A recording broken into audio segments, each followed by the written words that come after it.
ओम शांति।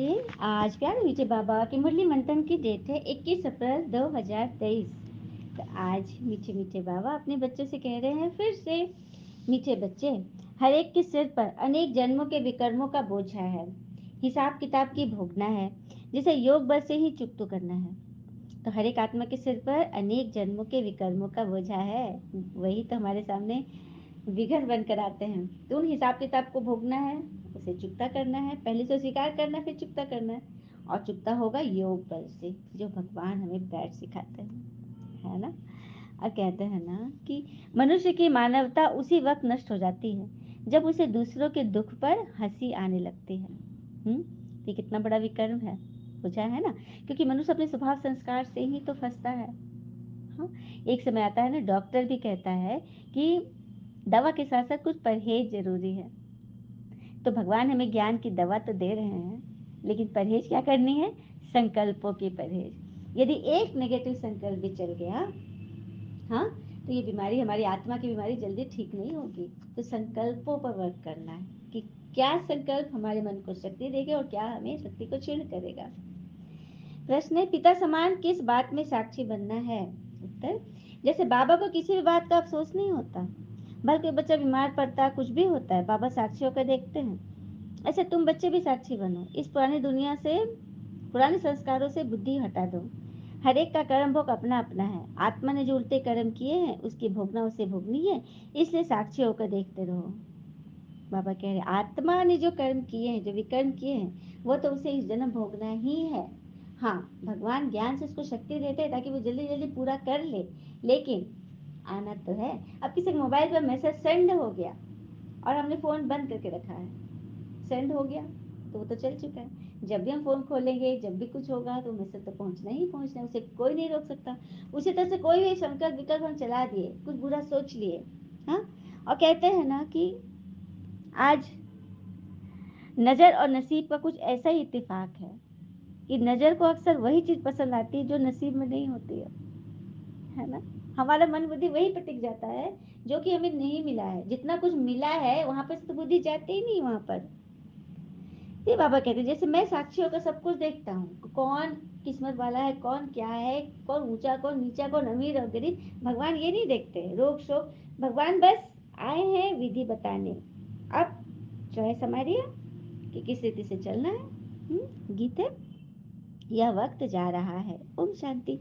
बेहद के पिता वर्षा लेने वाले बच्चों को समझा रहे हैं कि अब समय नजदीक आ रहा है और यह बुरा वक्त जा रहा है। यह कोई के लिए रुकता नहीं है। यह बुद्धि योग की मुसाफरी है। यह मुसाफरी किसकी? हम यात्रा किससे कर रहे हैं? बुद्धि योग से, जो तुम्हें करनी ही है। भगवान ने कह दिया कि तुम्हें यह तो करना ही है। बाबा आकर पहले पहले हमें सह राजयोग सिखाते हैं, जब सिखला रहे हैं। भक्ति मार्ग के शास्त्रों में प्रैक्टिकल की बातों में कितना रात दिन का फर्क है। हाँ, अब तुम ये समझ लो ना कि प्रैक्टिकल में वो शास्त्र राइट है, जो बाबा सम्मुख समझा रहे वो राइट है, क्योंकि उसको पढ़ने से किसी आत्मा का कल्याण नहीं हुआ। हाँ, एक संस्कार पड़ गए, चलो भक्ति भाव में डूबे हुए हैं, लेकिन आत्मा तो वही की वही है। तभी तो भक्त गाते हैं ना, मैली चादर ओढ़ के कैसी द्वार तुम्हारे आऊं। क्यों गा रहा है भक्त? कौन सी चादर मैली है? तो शरीर का नहीं, आत्मा की, जो कि पढ़ने लिखने से, दुनिया की पढ़ाई से नहीं मिटेगी। वो आत्मा की पढ़ाई जो स्वयं परमात्मा कर पढ़ाएंगे उससे मिटेगी। हाँ, तो बाबा कहते हैं ये राज अब तुम बच्चे जानते हो, क्योंकि हर एक चीज सतो प्रधान होती है, मतलब नहीं होती है, नहीं से फिर स्टेजेस होती है, सतो रजो तमो में आती ही आती है। जैसे नया घर फिर पुराना होता ही होता है। तो स्वर्ग को नरक बनना ही बनना है। बच्चे भी अपनी तकदीर अनुसार पुरुषार्थ कर रहे हैं।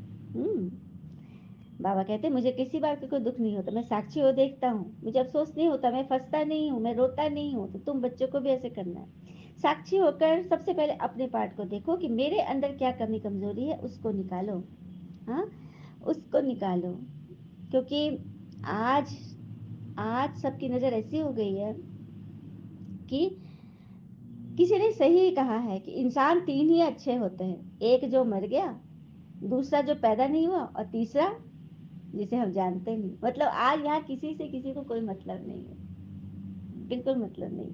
हाँ, बस अपने अहम को पालना पोसना है, उसी के पीछे लगे रहना है और धन कमाना है, उसके लिए न शरीर का ध्यान देना है, न रिश्तों का, कुछ भी नहीं। तो उल्टे कर्म कर रहे हैं। अब बाबा आए हैं सुलटे कर्म सिखाने। अच्छा, बाबा कहते हैं ड्रामा अनुसार मुझे संकल्प उठता है कि मैं अब जाऊं। शरीर का आधार जरूर लेना पड़ता है, जैसे आत्मा बगैर शरीर बोल नहीं सकती ना। गर्भ में जब बच्चा बनता है, फिर बड़ा होता है, तब तो बोलना सीखता है।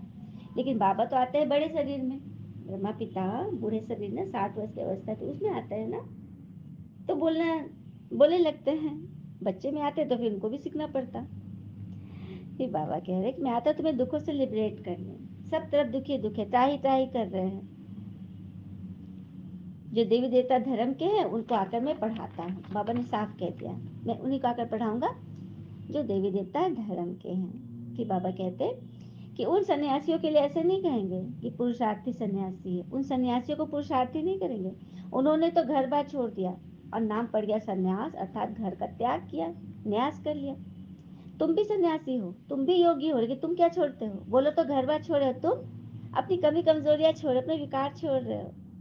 तुम कितना औरों को योग में रहकर सुख देते हो। जितना जितना आप योग में रहेंगे उतना औरों को आपसे सुख मिलेगा, उनके आशीर्वाद भी मिलती है। कर्मातीत अवस्था नहीं हुई होती है तभी कुछ न कुछ दुख आते रहता है, जो अंत तक होना है। बाबा ने क्लियर कर दिया, ये जन्म जन्मांतर के आपके कर्मों का हिसाब किताब है। अभी पूरे सन्यासी नहीं बने हो। उनके सन्यास और तुम्हारे सन्यास में रात दिन का फर्क है। वे तो घर बार छोड़कर जंगल जाकर बैठते हैं और विकारी मनुष्य उनकी सेवा करते हैं। ऐसे नहीं कि वो पावन बन चुके, नहीं, पावन तो सिवाय बाबा के कोई बना नहीं सकता, क्योंकि पतित पावन तो वही है ना। और तुम बच्चों के सिर पर पापों का बहुत बड़ा बोझा है, बहुत मेहनत करनी है विक्रम विनाश करने के लिए ना। विश्व का मालिक बनना है, सिवाय बाबा के और कोई बना न सके। बाबा बनाते हैं योग बल से। फिर बाबा कह रहे हैं कि यह ईश्वरीय विश्वविद्यालय, इन ब्रह्मा कुमार कुमारियों को मैं पढ़ाता हूँ, स्वयं ईश्वर बैठ पढ़ाता है। ईश्वरीय विश्वविद्यालय है परमपिता परमात्मा का। यह विश्व को नॉलेज देने के लिए विश्वविद्यालय है। जो चाहे सो विश्व का मालिक बने, चाहे तो स्वीट होम में जाकर बैठे। बाबा आए ही है शांत सदा सुखी बनाने। भगवान कहते जैसा पुरुषार्थ करेगा वैसा ऊपर जाके बैठेगा या पार्ट में आएगा सत्युग में। अपनी चॉइस है ना। तुम बच्चे आते हो सत्युग में, सदगति में, बाकी सब आत्माएं शांति धाम में निवास करती है। सिर्फ स्वर्ग के देवी देवताएं ही नीचे उतरते हैं, स्वर्ग का मालिक बनते हैं। बाकी सब आत्माएं हिसाब किताब चुकतू करने वापस जाएगी, शरीर सब खत्म हो जाएंगे। कलयुग का अंत सत्युग की आदि होगी। हाँ, अभी करोड़ों है, सत्युग में सिर्फ 9 लाख हो गए। बाबा ने रेशियो बता दिया, अभी कितने हैं, करोड़ों करोड़ बच्चे हैं बाबा के, और सत्युग में सिर्फ 9 लाख हो गए। मतलब बाबा को सिर्फ अपने राजा बच्चों पर मेहनत करनी है। राजा बच्चों को चुनेंगे जो 9 लाख में आएंगे, बाकी प्रजा तो अपने आप बनेगी, है ना। पुरानी चीजों को मैंने साधारण चीजों को बनाने की जरूरत नहीं पड़ती, अपने आप वो ग्रेजुअली बन जाता है। विश्व का मालिक बनने का यही ईश्वरीय विश्वविद्यालय है। अभी तुम सबने यह बात समझा है। और ब्राह्मण बनने बगैर देवता क्षत्रिय वैश्य शूद्र नहीं बन सकते, क्योंकि ब्राह्मण कुलभूषण बनने बगैर देवता कुलभूषण बन न सके। सुंदर पॉइंट है ना। फिर बाबा कहते हैं अब तो कोई मुश्किल सर्विस लायक ही बनते हैं, मैं कोई मुश्किल ही सर्विस लायक बनते हैं। सो तू प्रैक्टिकल अनुभवी हो, तुम समझते हो शिव बाबा हमको विश्व का मालिक बनाते हैं, वो भी काम करते हैं। बाबा कह रहे मैं भी तो सेवा कर रहा हूँ ना। तुम बच्चों को 87 साल हो गए, मैं रोज रोज तुम्हें पढ़ाता हूँ, एक दिन भी मिस नहीं करता हूँ, तो बाबा का कितना बड़ा पार्ट है। अच्छा, मीठे बच्चों प्रति भगवान की नमस्ते, हम बच्चों की भी प्यारे बाबा को नमस्ते। धारणा के लिए मुख्य सार पहले, सिर से अनेक जन्मों के विकर्मों का बोझा उतारने के लिए सर्वशक्तिमान बाबा की याद में रहकर बल देना है। सिर से अनेक जन्मों के विकर्मों का बोझा उतारने के लिए सर्वशक्तिमान बाबा की याद में रहकर सेवा करनी है। याद में कैसे रहेंगे? जब हम उन्हें अच्छी रीति पहचानेंगे, हाँ, और समझेंगे कि एक नाव पे सवार हम कैसे हो सकते हैं। एक कथा से समझते। तो एक बहुत अमीर व्यापारी था। हाँ, वह सुबह सुबह स्नान करने के बाद नियमित रूप से अपने प्रभु का ध्यान और भजन करता था। फिर ठीक समय पर दुकान खोलकर बैठ भी जाता था। उसकी ईमानदारी के चर्चे चारों तरफ थे। जब उनके बच्चे जवान हो गए तो उन्होंने पिताजी का काम संभाल लिया। सुखीला मन ही मन सोचने लगा वो व्यक्ति कि अब तो 60 वर्ष की आयु हो गई है, ऐसे में दुकान का लालच छोड़कर क्यों नहीं पूरा समय ईश्वर के ध्यान और जनसेवा में लगाया जाए। लेकिन उनका मन कहता अभी तो नाती पोतों को पढ़ाना लिखाना है, उनके विवाह करने हैं, इन सब से निपट जाने के बाद में दुकान छोड़ने की बात सोचूंगा, मतलब उसके बाद ही करूंगा। इसी उधेड़-बुन में वह एक दिन जब सुबह-सुबह टहलने जा रहे थे, सड़क पर एक सफाई करने वाली महिला झाड़ू लगा रही थी। सुखीलाल जी को भी सड़क पर चलते देखकर महिला ने कहा, सेठ जी आप एक तरफ हो जाइए, बीच में रहेंगे तो आपके ऊपर धूल पड़ जाएगी, एक तरफ हो जाएंगे तो धूल से बच जाएंगे। महिला के इन शब्दों ने सेठ जी की आंखें खोल दी। उन्हें भी महसूस होने लगा कि दो नावों में सवार होने वाले का कभी कल्याण नहीं होता। वो दो नाव पे था, लेकिन तो ईश्वर की भक्ति से याद आ रही थी, और दूसरी तरफ घर बार नाती पोतों का मुंह। तो वही कह रहा है, उसके मन में अब आ गया कि मतलब आंखें खुल गई। उन्होंने तुरंत दुकान की चाबी अपने बेटे को सौंपते हुए कहा, मैंने इतने साल कमाने में बिता दिए, अब शेष जीवन कमाए हुए धन से लोगों की सेवा करना चाहता हूँ और अपने प्रभु का ध्यान व भजन करना चाहता हूँ।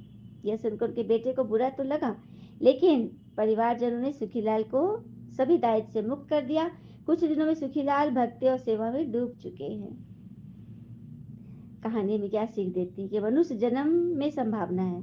आप जितना महान होना चाहे उतना, जितना उठना चाहे उठ सकते हैं, और जितना नीचे गिरना उतना भी गिर सकते हैं। मतलब उठने के लिए भी हमारे विचार काम करेंगे और गिरने के लिए भी हमारे विचार ही सहयोगी बनते हैं। हाँ, तो अपना जीवन ईश्वर के ज्ञान से, ईश्वर की भक्ति से, सेवा से, परोपकार से, निर्दोषता से जितना भरना चाहेंगे उतना भर सकते हैं, और जितना खाली कर डाले उतना खाली कर सकते हैं। क्या बात है, बराबर है, परस्पर। जितना भरना चाहते हैं उतना भरे, जितना खाली होना चाहते हैं खाली। खाली होना मतलब कि क्या, क्यों, कैसे, ऐसे वैसे, गॉसिप, चिंता, तनाव, निंदा, इन सब से जितना हम लिप्त रहेंगे उतना कमाई खत्म करते जाएंगे, है ना। खाली होता जाएगा, वो जमा करते जा रहे पुण्य आत्मा। पुण्य कर्म करके ऊंचा उठना यह मनुष्य जन्म का तप है। हल्का हो जाता है शरीर ना, जब कोई चीज हल्की होती है तो पानी पर ऊपर पर चलाता है ना। तो वही बात है, यह शरीर विषय भोग के लिए नहीं मिला है, यह शरीर मिला है परमात्मा सुख लेने के लिए, शुद्ध आनंद लेने के लिए। शुद्ध कृत्य करते करते हृदय शुद्ध होता जाएगा, शुद्ध शुद्ध करते करते आपका हृदय शुद्ध होता जाएगा। हृदय जितना शुद्ध होगा उतना शांत रहेगा, और जितना शांत रहेगा उतना शांत स्वरूप परमात्मा के करीब होगा। क्या बात है। इसके लिए केवल एक ही तरफ हो कि जो भी भगवान ने कहा, जो बाबा ने मुरली में कहा, मुझे श्रीमत पर कल प्रतिज्ञा किया था ना, प्रतिज्ञा करती हूँ कि श्रीमत पर 100% फॉलो करूंगी ही करूंगी, यह निश्चय। धारणा के मुख्य सार, अनेक जन्मों के विकर्मों का बोझा उतारने के लिए सर्वशक्तिमान बाबा की याद में रहकर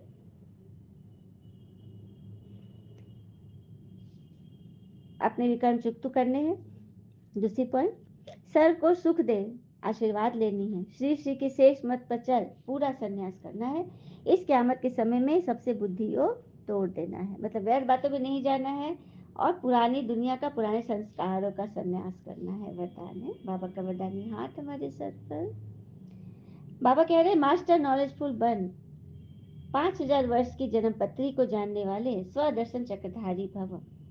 मास्टर नॉलेजफुल बन, 5000 वर्ष की जन्म पत्री को जानने वाले स्वदर्शन चक्रधारी। कोई पंडित में तो ताकत है 5000 वर्ष का जन्म पत्री देख ले, लेकिन हम बच्चे तो वो पार्ट प्ले कर रहे हैं, हमारे लिए तो बड़ी इजी है। जो भी स्वदर्शन चक्रधारी बनते हैं वही भविष्य में चक्रवर्ती राजा बनेंगे। स्वदर्शन चक्रधारी अर्थात अपने सारे चक्रों के अंदर सर्व भिन्न भिन्न पाठ को बजाने जानने वाले। स्वदर्शन चक्रधारी अर्थात अपने सारे चक्र के अंदर भिन्न भिन्न का जो पार्ट है ना, उसको जानने वाले। आप विशेष बच्चे इस समय 5000 वर्ष की जन्म पत्री को निकालकर नॉलेजफुल बन गए जानकर। क्या बात है, 5000 वर्ष की जन्म पत्री हम सब ने पढ़ ली, पंचांग बना लिया, इतने नॉलेजफुल बन गए। आत्मा को पढ़ा रहे ना, सभी ने ये विशेष बात जान ली, और इस अंतिम जन्म में हीरे तुल्य जीवन बनाने से सारे कल्प के अंदर हीरो पार्ट बजाने वाले बन जाएंगे। तो हीरे तुल्य जीवन अर्थात सदा खुश, शांति, मौज में रहना। वाई व्हाट और हाउ, इन तीनों से हम जितना दूर रहेंगे, क्यों, क्या, कैसे, उतना ही हम सुखी रहेंगे। इस अंतिम जन्म में हीरे तुल्य जीवन बनाने से सारे कल्प के अंदर हीरो पार्ट बजाने वाले बन जाते हैं। स्लोगन, अपने साथियों को भी बाबा के संग का रंग लगा दो तो उनके कुसंग का रंग आप पर नहीं चढ़ेगा। बाबा कह रहे, अपने साथियों को भी पिता के संग का रंग लगाओ तो उनके मन भी तो उनके कुशन का रंग आप पर नहीं चढ़ेगा। अच्छा, ओम शांति, शुक्र है मुझे बाबा, बाबा के प्यारे-प्यारे बच्चे, आपका जीवन सदैव शुभ हो। ओम शांति।